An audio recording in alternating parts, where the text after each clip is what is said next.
Hey YouTubers, it's Sarah. I just wanted to give you guys a quickie update. As mentioned in my last video, we were awaiting Panorama test results, and it had been a long time. Probably 5 or 6 weeks, just pure waiting on the Panorama. No, not the Panorama. We did the Harmony. Very similar test. They're both the same concept. The test they draw your blood and they try to pull the baby's DNA from your DNA, and if it has Y chromosomes, it signifies it's a boy. And they're able to determine gender, and it also checks for abnormalities. Different trisomies. I think it checks for 3 different ones. All that good stuff. So anyways, we've been waiting a long while, and last week, it had been 5 or 6 weeks, and I called and spoke to the office manager because I was telling her how the nurse there wasn't getting back to us, and it had been so long. And they told us the test would take 7 to 14 days, So she's like, okay, well, I'll call over and I'll get back to you and all that stuff. So I didn't hear from her that day. I didn't hear from her the next day. So then I called her back and left a voicemail and didn't hear anything else from her. Later that day, I got a call from the original nurse who was giving us the runaround this whole time.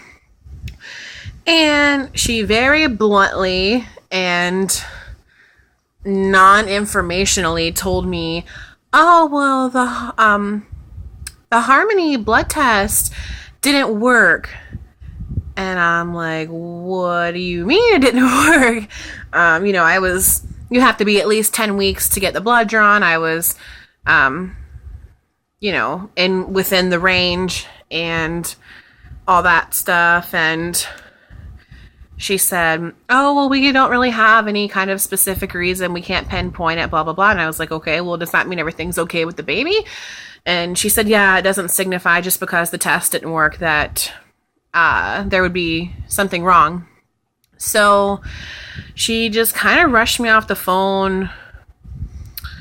I found out later that there's another blood test they can do that doesn't determine the gender, but it just checks for the abnormalities. So at least we can find out that for sure, because, it's so exciting to find out the gender, but it would be nice to have that peace of mind knowing that those were very low risk for the other abnormalities too, So she said in my next appointment, which I think is February 23rd, that they will do the blood work for that. I get to see, I forgot a part.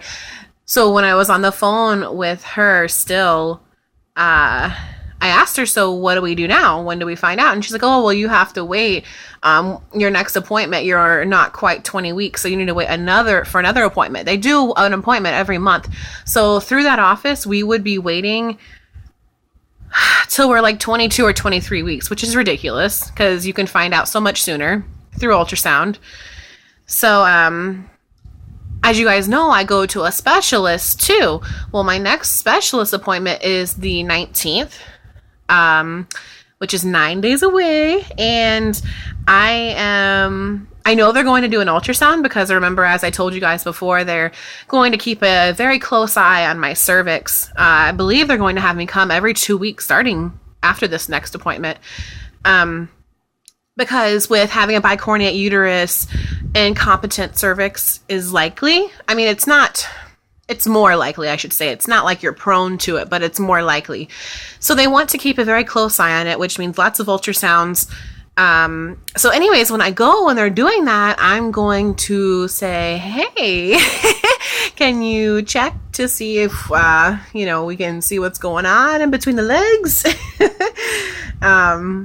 I think that would be really cool to be able to find out, and at least we'd be there in person while we find out. I think it would be really exciting, whereas before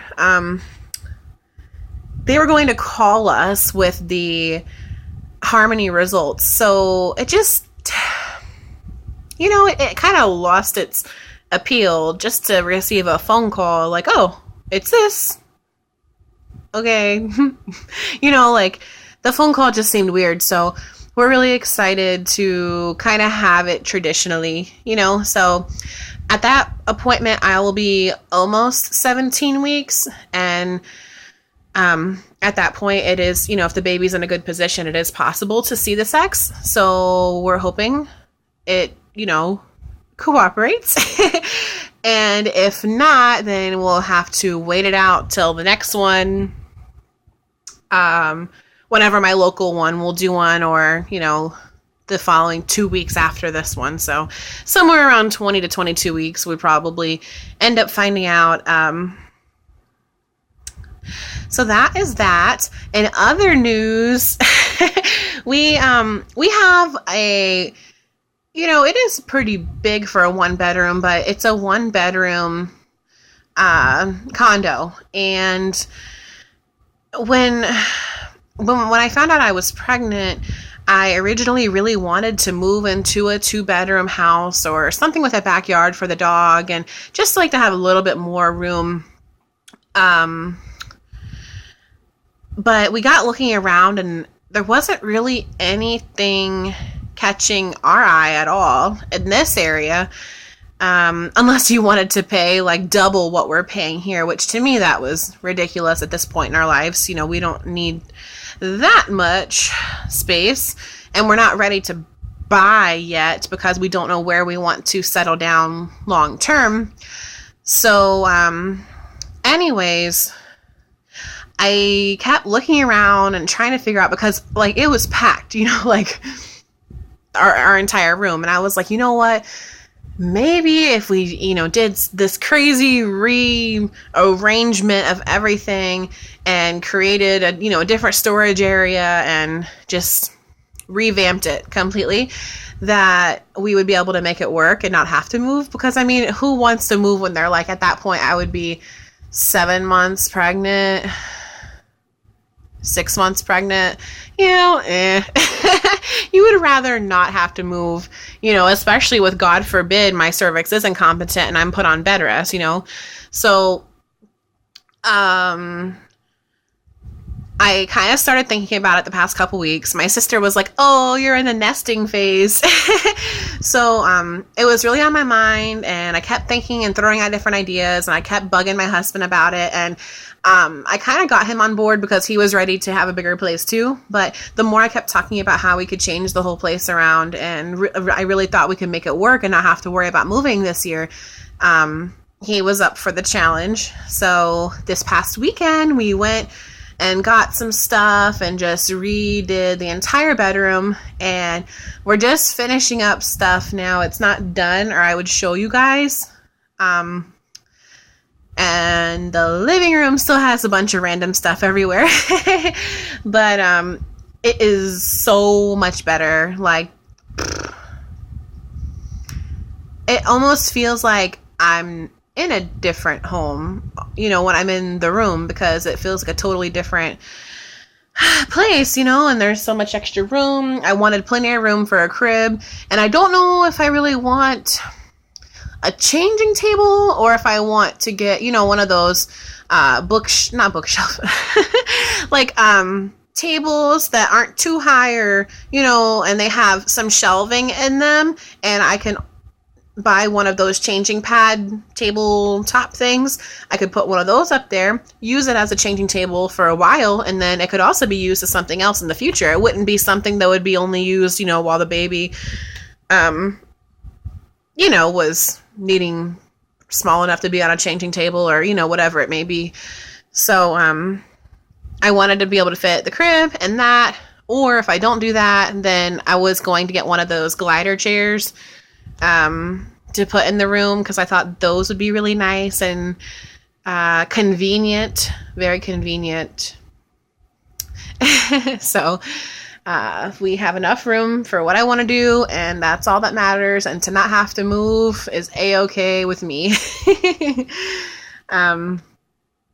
Gosh, I just had another thought and it went right out the window.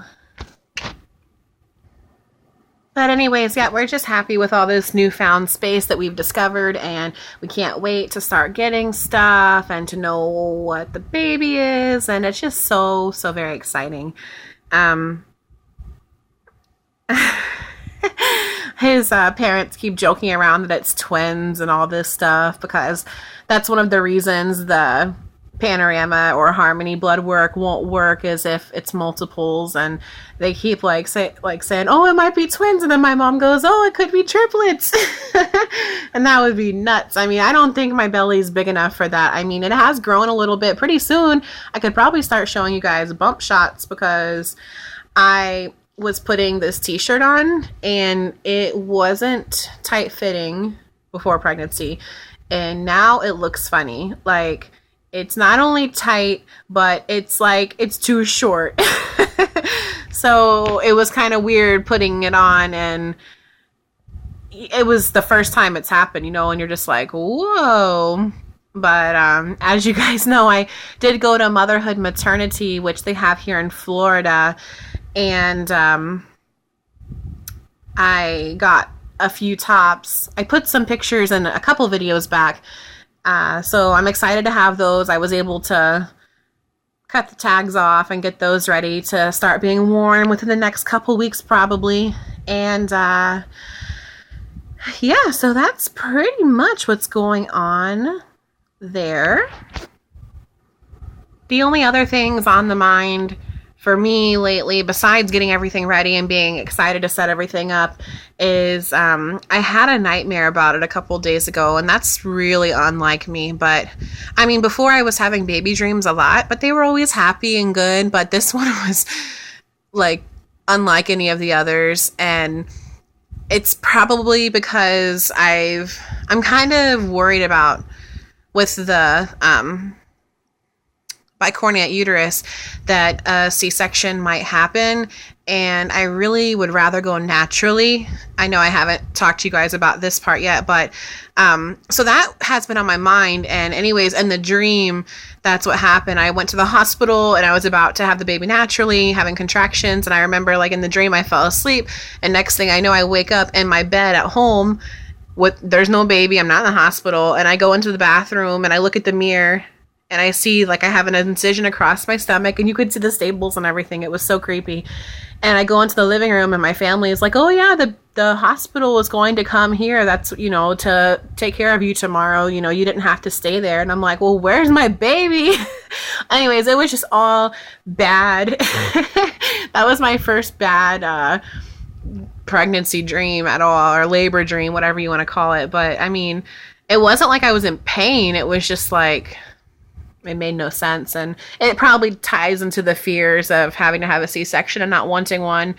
The one part about C-sections that I just can't stand is how they want to take the baby out of the room while you're still in there for an hour getting sewn back up, and they want the father to go with the baby, and they go do the bath and all that stuff, and it's you're just there alone, and I'm probably going to be terrified. That's the last thing I want, is to be laying there all by myself. So I'd have to really put a detailed birth plan if the baby and my husband could stay in the room until I'm almost done or something, because I just really don't like that. If there's no medical need for the baby to be rushed somewhere, then I feel like they should be able to stay. But anyways, that happened. Another thing that's been on my mind is breastfeeding. You hear a lot of bad stories about how much it hurts and the cracking and the pain. I wasn't breastfed when I was born. My mom didn't breastfeed me, and it was due to reasons out of her control. But I turned out fine, and my fiance oh wow, my husband, he was breastfed, and he feels like it makes the person smarter, and people who are breastfed have a higher IQ. And I know it's scientifically proven, but I mean, I don't know. I always tell him, well, there's nothing wrong with me. I graduated with honors. I wasn't stupid. I have my degrees and stuff. It's kind of funny. But so he wants it for the smarter value. He wants the baby to be smart. And it does seem right. I mean, that's what is natural. But so I have a class on that. Oh, that's soon. I almost forgot. Yeah, I have a breastfeeding class soon to learn more. And yeah, that's what's on my mind. That's the news for the week. And I will update you guys in a couple of weeks after that ultrasound with the specialist and see if we have any news. Hope you all are doing well.